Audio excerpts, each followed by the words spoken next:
ప్రసాద్ ఆఫీస్కి రెడీ అవుతూ ఉంటాడు. అప్పుడు రామ అనే ఒక అప్పులుడు వస్తాడు ప్రసాద్ దగ్గరికి. ఆ వచ్చిన రాముని చూసిన వెంటనే ప్రసాద్ మర్యాదగా నమస్తే అన్నా అని అంటాడు. ఏం ప్రసాద్ 2 నెలల నుంచి వడ్డీ ఇవ్వడం లేదు, ఎట్లయ్యా ఇట్లా చేస్తే అని కోపంగా అంటాడు. అన్నా కొంచెం ఆ భార్యకి బాగలేదన్నా, వచ్చే నెల ఎలాగైనా 3 నెలల వడ్డీ ఇచ్చేస్తానన్నా. నీ మీద నమ్మకం లేదు, ఇంట్లో ఉన్న బైక్ తీసుకెళ్తా, డబ్బులిచ్చి బైక్ తీసుకుపో. అన్నా నువ్వు అలా బైక్ తీసుకెళ్తే నేను ఆఫీస్కి ఎలా వెళ్ళాలన్నా? ప్లీజ్ అలా వచ్చే నెలలో ఇచ్చేస్తానన్నా, ప్లీజ్ అన్నా. ఊరుకోబాయ్, డబ్బులిచ్చి బైక్ తీసుకుపో అని రాము బైక్ తీసుకెళ్తాడు. అప్పుడు ప్రసాద్ భార్య గీత చూసి బాధపడుతుంది. అప్పుడు వచ్చి కొన్ని డబ్బులిచ్చి బైక్ తెచ్చుకో అని అంటుంది. వద్దు, ఇవి నీ మందులకి యూజ్ అవుతాయి, ఉంచుకో అని చెప్పి ప్రసాద్ వాళ్ళ అమ్మ లక్ష్మితో టిఫిన్ వద్దమ్మా, మళ్ళీ ఆఫీస్కి లేట్ అయిపోతుంది అని అంటూ నేను వెళ్తున్నా నాన్న అని మురళితో చెప్తాడు. అప్పుడు గీత మురళి దగ్గరికి కోపంగా వచ్చి, చూడు, నీ కూతురి పెళ్లి కోసం నువ్వు చేసిన అప్పుకు నా భర్త బలైపోతున్నాడు. మీరేమో నిమ్మలంగా 3 పూటలు మెక్కుతూ ఉండండి అని మురళి తింటున్న అన్నంలాగి విసిరేస్తుంది. అలా గీత మురళి తింటున్న అన్నం గిన్నె విసిరివేయడంతో అప్పుడు లక్ష్మి కోపంగా గీత నరుస్తుంది. హా, ఏంటి? కొంచెమైనా సిగ్గుండాలి. కూతురి పెళ్లికి అప్పు తెచ్చి కొడుకు మీద భారం పడింది. వాడికి పెళ్ళాం పిల్లలున్నారే, వాడికి తన భార్య పిల్లల్ని చూసుకోవాలి, గీ ఇంటిని చూసుకోవాలి, ఎలా అప్పు కడతాడు అన్న ఆలోచన కూడా లేదు. కానీ ఎప్పుడు చూడు ఆ అడ్డమైన సీరియల్స్ చూస్తూ ఆవిడుంటుంది. నువ్వేమో కాలి మీద కాలేసుకొని నిమ్మలంగా ఉంటావు. అప్పులోళ్ళు నా భర్తను తిడుతూ ఉంటే, ఇలా అవమానాలకు గురవుతుంటే, అవి గుర్తొస్తుంటే నోట్లోకి అన్నం ముద్ద దిగడం లేదు. నాకు రాత్రిపూట నిద్ర కూడా పట్టడం లేదు. మీరేమో గురకలు కొట్టుకుంటూ నిద్రపోతుంటారు. ఇదంతా కాదు గాని మీరు మీ కూతురు కోసం చేసిన అప్పు మీరే తెచ్చుకోండి. మధ్యలో నా భర్తని లాగకండి ప్లీజ్, మీ కాలు మొక్కుతా అని గీత చెప్పి వెళ్తుంది. గప్పుడు లక్ష్మి గిన్నెలో అన్నం వేసుకుని వచ్చి మురళికి ఇస్తుంది. వద్దే, కడుపు నిండిపోయింది అని మురళి నీళ్లు తాగి లోపలికి వెళ్తాడు. గప్పుడు లక్ష్మి బాధపడుతూ ఉంటుంది. గీత వచ్చి, ఓ అత్త, ఇలా అన్నానని మళ్ళీ గనక నా మొగుడికి చెప్పి నా కాంప్రబ్లో నిప్పులు పోసారో, మీకు ఏ మాత్రం సిగ్గు సెలవున్నా మళ్ళీ నా భర్తతో అప్పు కట్టించుకోరు అని గీత చెప్పి వెళ్తుంది. గప్పుడు లక్ష్మి విని బాధపడుతుంది. మురళి కూడా బాధపడుతూ ఉంటాడు. బాధపడకండి, గది అన్నదాంట్లో తప్పే లేదే. నేనే అనవసరంగా తొందరపడి అప్పు తెచ్చి కూతురు పెళ్లి చేసి కొడుకుని కష్టాల్లోకి నెట్టేసి, పాపం వాడు ఎంత బాధపడుతున్నాడో ఏంటో. తండ్రి అనేవాడు కొడుకు కష్టం రాకుండా చూసుకోవాలి, కానీ ఈ కష్టాల్లోకి నెట్టేయకూడదే. ఊరుకోండి, నువ్వేమైనా కావాలని చేశావా?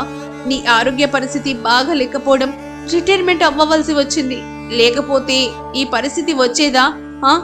ఊరుకోండి మీరు. అయినా నేను చేసిన అప్పుకు వాడు బలైపోకూడదు. పొలం ఎక్కడైనా తాకట్టు పెట్టి అప్పు తెచ్చి ఏదైనా నాకు తోచిన పని చేసుకుని కొంత సహాయం పడతాను లక్ష్మి. పొలం అంటే ఒక్క మాట వాడిని అడిగి చూడండి. అయినా ఈ వయసులో మీకు పని ఎవరిస్తారయ్యా? వెతికితే ఏదో ఒక పని దొరుకుతుందిలే లక్ష్మి అని వెళ్తూ ఉండగా, ఏవండి నేను వస్తాను. నువ్వా? ఎందుకు లక్ష్మి? నువ్వు నీ కొడుక్కి భారం తీర్చాలనుకుంటున్నావు, నేను నా భర్తకి భారం తీర్చాలనుకుంటున్నాను. సరే పద లక్ష్మి అని మురళి లక్ష్మి వెళ్తూ ఉండగా అప్పుడు మురళి కూతురు పద్మ వస్తుంది. లక్ష్మి కంట్లో నీళ్లు తుడుచుకొని, రామ్మా, ఎలా ఉన్నావు? బాగున్నానమ్మా, మీరెలా ఉన్నారు? బాగున్నా అమ్మా. ఏంటి ఒక్కదానివే వచ్చావు? అల్లుడు రాలేదా తల్లి? లేదు, ఆఫీస్ వర్క్ మీద బయటకు వెళ్తున్నాడు, అందుకే మిమ్మల్ని చూసిపోదామని వచ్చినా. అవునా, సరే కాలు కడుక్కోమ్మా, అన్నం వడ్డిస్తా. ఇప్పుడే వద్దు కాని వదినమ్మ ఎక్కడా అని వదినా వదినా అని అనుకుంటూ రూమ్ లోకి వెళ్తుంది పద్మ. అప్పుడు అక్కడ గీత ఉండడం చూసి, ఎలా ఉన్నావు వదినా? అప్పులతో 4 తిట్లు 3 చీవాట్లతో కడుపు ఎండబెట్టుకొని ఉన్నాం. ఏమైంది వదినా, గిట్లా మాట్లాడుతున్నావు? ఇంకెలా మాట్లాడమంటావు? నీ పెళ్లి కోసం నీ నాన్న చేసిన అప్పుకి నా మొగుడు పైన పడింది, మాకు సంతోషం లేకుండా పోయింది. నువ్వేమో నీ భర్తతో సంతోషంగా ఉన్నావు. ఇంటికి వచ్చిన అమ్మాయికి ఇవన్నీ చెప్పడం అవసరమా తల్లి? తనకు తెలియాలి మావయ్య, ఓ పెళ్లి అనగానే ఎగేసుకుని వెళ్ళింది కదా, కట్నంకి డబ్బులు ఎవరు తెచ్చుండ్రు, మళ్ళీ అప్పు ఎలా తీరుస్తారు, అయినా ఎవరు తీరిస్తే వాళ్ళకంత అప్పు తీర్చే రేంజ్ ఉందా అని ఆలోచించక్కర్లేదా? ఆడదన్నప్పుడు కొంచెం అటు ఇటు ఆలోచించాలి. నా కుటుంబం ఏమైపోయినా పర్లేదు, నేను మాత్రం సంతోషంగా ఉండాలని ఆలోచించే వాళ్ళని మనుషులు అనరు గదా అని గీత అనంగానే లక్ష్మికి కోపం వచ్చి గట్టిగా గీతని అరుస్తుంది. ఓ, నీ కూతుర్ని ఒక్క మాట అంటేనే నీకు కోపం పొడుచుకొని వచ్చింది. మరి నా భర్త అప్పులోళ్ళు అన్ని మాటలంటుంటే నాకు కోపం రాదా? అంత రోషం ఉన్నోళ్ళు అప్పులు తీర్చండి. అప్పులు తీర్చడం చేత కాదు కానీ రోషం మాత్రం పొడుచుకొచ్చింది. అప్పుడు బాధపడుతూ పద్మ, వదినా, నాకు ఇవన్నీ తెలీదు వదినా. తెలిసింటే అసలు పెళ్ళే చేసుకునేదాన్ని కాదు. నాకిప్పుడు నువ్వు చెప్పేదాకా అసలేం తెలీదు వదినా. హబ్బా, ఏం యాక్టింగ్ చేస్తున్నావే తల్లి, సినిమాలో ట్రై చేయొచ్చుగా, మంచి అవార్డైనా వస్తుంది. తోడబుట్టిన అన్నను కష్టంలోకి నెట్టేసిన నువ్వు ఒక ఆడదానివేనా అసలు? అమ్మా, ఇక ఆపుతావా అని మురళి అంటాడు. అప్పుడు గీత అన్న మాటలకి పద్మ బాధపడుతూ ఉండగా, ఊరుకో పద్మ, వదిన మాటలు పట్టించుకోకమ్మా, నువ్వు అన్నం తిందూరా. వదిన మాటలు పట్టించుకోకమ్మా, నేనిక్కడేమో పిచ్చిదాన్ని, మరి పని పాట లేక మీతో కయ్యం పెట్టుకుంటున్నా. సిగ్గు లేకుండా ఎలా చెప్తుందో చూడు. ఏంటి వదినా అలా మాట్లాడుతున్నావు? నా మొగుడు ఉసురు పోసుకుంటున్నారే మీరు, నా మొగుడికి సుఖం లేకుండా చేస్తున్నారు మీరు, నా మొగుడిని కష్టాల్లో నెట్టేసి మీరు నిమ్మలంగా బ్రతుకుతున్నారే. నా మొగుడు ఉసురు మీకు ముట్టి నాశనమైపోతారు చూడండి అని గీత కోపంగా అనేసి అక్కడి నుంచి వెళ్ళిపోతుంది. ఆ మాటలకి పద్మ చాలా బాధపడుతుంది. బాధపడకమ్మా, నీకోసం చికెన్ చేసి పెడతాను, తిందూరా. లేదమ్మా, నేను వెళ్ళిపోతాను. అదేంటమ్మా అప్పుడే వెళ్తున్నావు? ఇంకా చాలా పని ఉంది నాన్న, నేను వెళ్తున్నాను అని బాధపడుతూ పద్మ వెళ్ళిపోతుంది. అప్పుడు మురళి, లక్ష్మి చాలా బాధపడతారు. రాక రాక వచ్చిన అమ్మాయికి అన్నం కూడా పెట్టకుండా పంపించేసావా తల్లి? మా ప్రాణాలు తింటుంది కదా, చాలదా? అప్పుడు లక్ష్మి, మురళి బాధపడతారు. పద్మ ఏమో తన వదిన అన్న మాటలు గుర్తొచ్చి తన నగలు తీసుకుని ప్రసాద్ ఆఫీస్కి వెళ్తూ ఉండగా దారిలో నడుచుకుంటూ వెళ్తున్న ప్రసాద్ని చూసి బాధపడుతుంది. ప్రసాద్ చూసి, అమ్మా పద్మ, నువ్వేంటి ఇక్కడ? అన్నయ్య ఎలా ఉన్నావు? నేను బాగానే ఉన్నానమ్మా. అన్నయ్య, ఇదిగో నా పెళ్లి నగలు. పెళ్లి కోసం నాన్న చేసిన అప్పు భారం నీ పైన పడింది. నా కోసం నువ్వు బాధపడ్డం నాకు ఇష్టం లేదన్నయ్య. ప్లీజ్ ఈ నగలు తీసుకొని ముందు అప్పులు తీర్చేయండి. ఏంటమ్మా ఇది? ఎవరు చెప్పారు నీకు ఇవన్నీ? నేనే తెలుసుకున్నానన్నయ్య. పిచ్చి పిల్ల, నాకు ఈ కష్టాలు కొత్తేం కాదు. నా కష్టం తీర్చడం కోసం నువ్వు కష్టాల పాలు కా. ముందు నువ్వు ఇంటికెళ్ళు. గది కాదన్నయ్యా. ఇంకేం మాట్లాడకమ్మా. ఇలాంటి పని ఇంకోసారి చేస్తే నీ అన్నయ్య చచ్చిపోయినంతోటు. అన్నయ్య, అంత మాట అనకు అని పద్మ కన్నీళ్లు తుడుచుకుంటూ వెళ్తుంది. అప్పుడు ప్రసాద్ చూసి బాధపడతాడు. మురళి సైకిల్ తీసుకుని ఎదురొస్తూ ఉంటాడు. ఏంటి నాన్నా ఇలా వచ్చారు? నీకోసమేరా, పద సైకిల్ మీద వెళ్దాం. నేను సైకిల్ తొక్కుతానన్నా అని ప్రసాద్ అనగానే మురళి వెనక కూర్చుంటాడు. ప్రసాద్ సైకిల్ తొక్కుతూ ఉంటాడు. నన్ను క్షమించురా. ఏమైంది నాన్న? నిన్ను కష్టాల్లోకి నెట్టేశాను కదా, నా పైన కోపంగా లేదా? కోపం ఎందుకు నాన్న? అయినా దేని గురించి మాట్లాడుతున్నావు నువ్వు? అదేరా, చెల్లి పిల్లి కోసం చేసిన అప్పు గురించి. అదొక కష్టమా నాన్న? అయినా కష్టమంటే మీరు పడింది నాన్న. చిన్నప్పుడు మమ్మల్ని చదివించడానికి ఎంత కష్టపడ్డావో మాకు తెలుసు.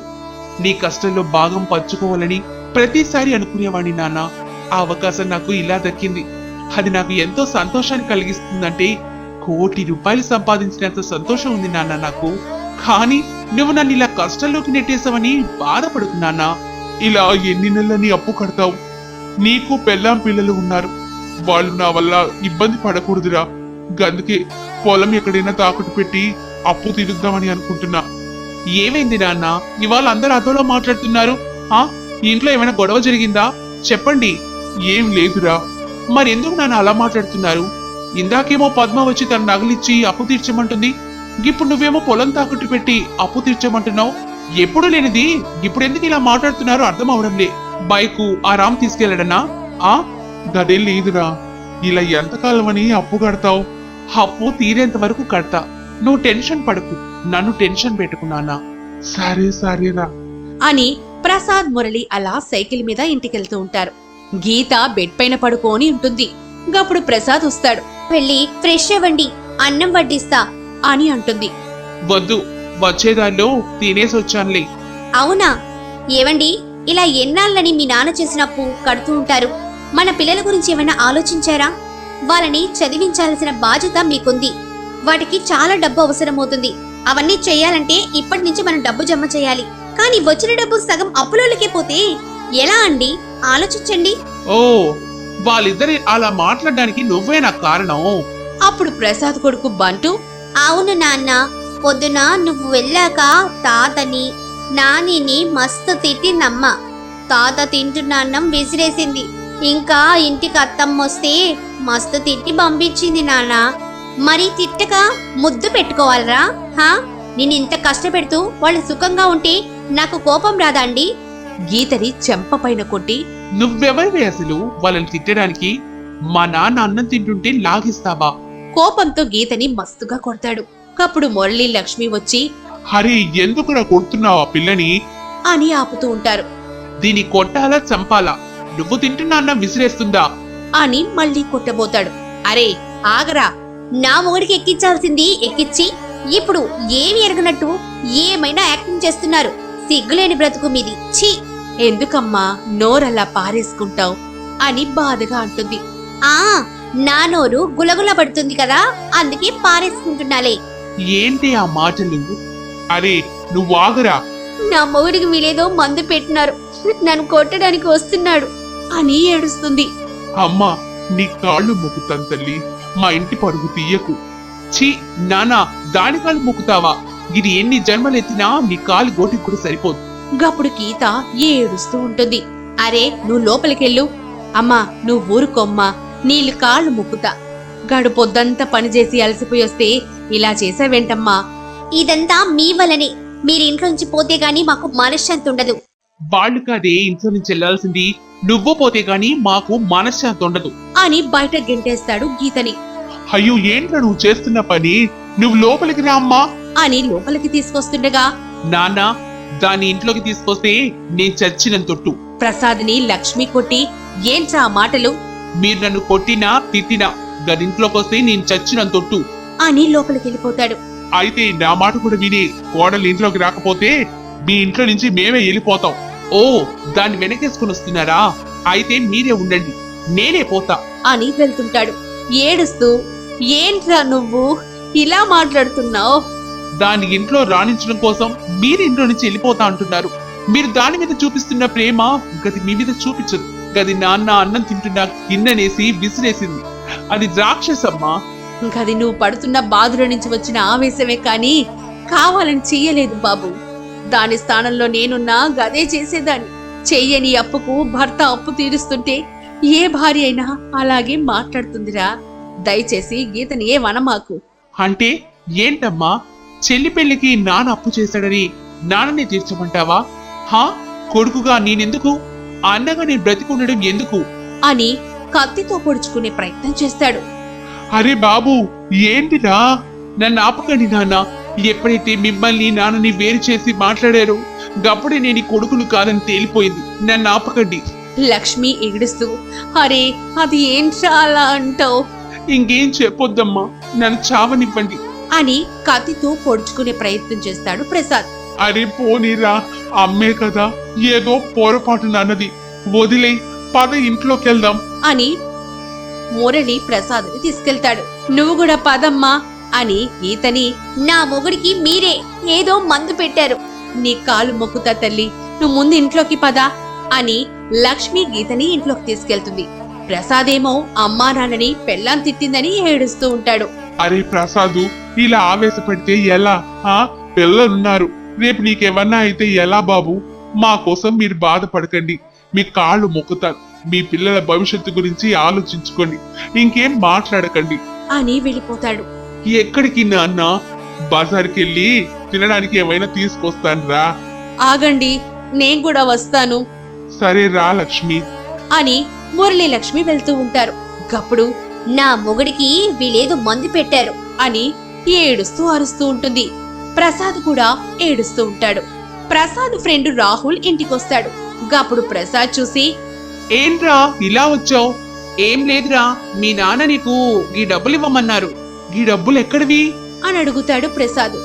మీ నాన్న పొలం అమ్మేసి అప్పులు తీర్చగా మిగిలిన డబ్బులు ఇదిగో ఈ లెటర్ కూడా నీకు ఇవ్వమన్నారు, అందుకే వచ్చా అని ప్రసాద్ కి డబ్బులిచ్చి వెళ్తాడు.